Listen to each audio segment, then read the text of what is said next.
Welcome to Helen TV. This week I want to talk to you about the feminine and the masculine. Now, out there in the world, particularly in spiritual circles, you may have heard of the rise of the divine feminine. What does all this actually mean in truth and reality? Because I'm finding that a lot of men out there are sort of starting to feel the fear of it, just because they think it's some sort of another form of male bashing.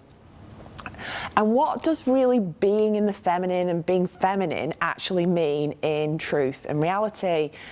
I know from my own experience, I lived a lot of my life in that masculine energy. So if we look at it as just an energy source, the masculine energy, we're very educated in it from school. So it's all around books, knowledge, logic, reason, reading, and then there's action, focus, drive, producing results.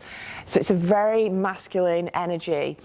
And we also, to get very competitive, is very masculine energy as well, which we get it in the workplace where we're kind of almost competing for positions and trying to look the best. You know, you see it in magazines where as women we're slagging other women off and saying, look at her, she looks fat, look at her, she looks thin.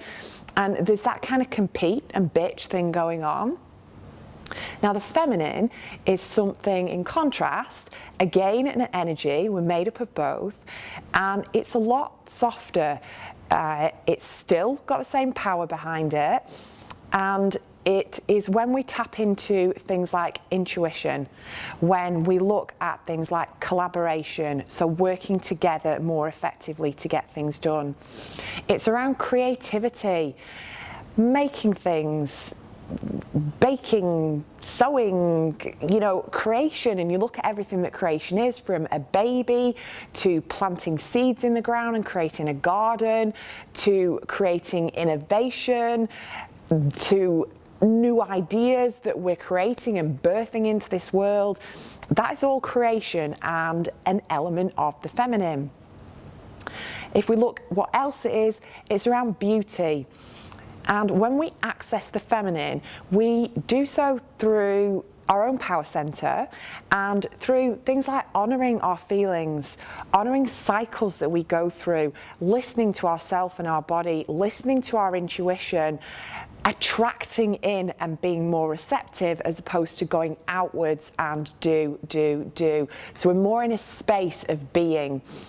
And this may sound a little bit airy-fairy and woo-woo, but you can actually apply these principles to your life, to business and to work to make it easier, less stressful, and you still will get more done in a lot less time and have time as well for you.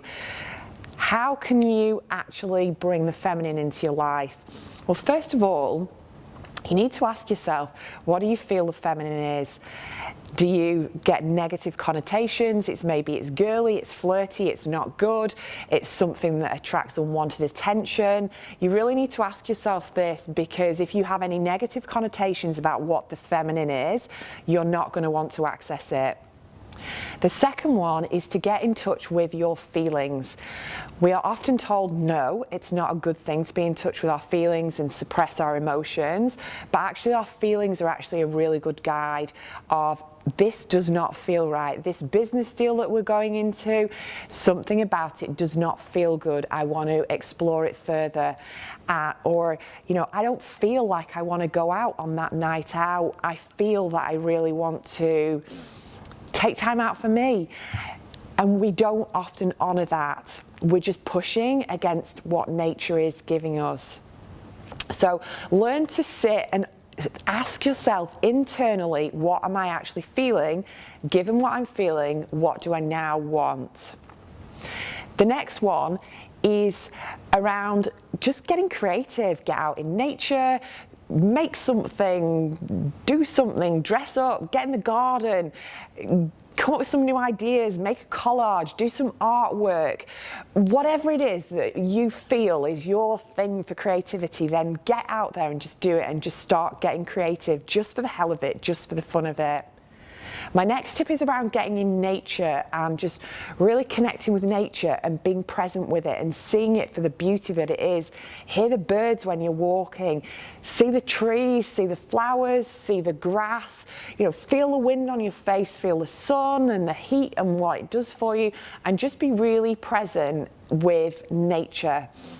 And the last one that I'm going to give you a tip for is around intuition, and to start feeling inside intuitively, go to the cinema, take a walk, whatever it is, just little things that you can do that just starting to honor what your internal guidance is.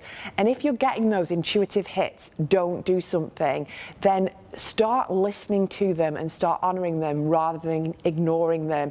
Many of us can say, I really got that gut feeling, I shouldn't have done that. And every single time they've always regretted not following their intuition. Those are some of my tips on the feminine.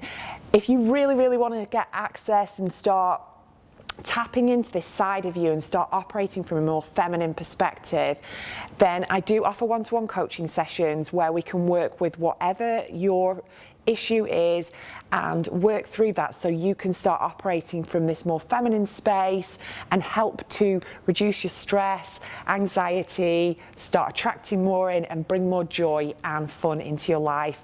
So contact me via the web address.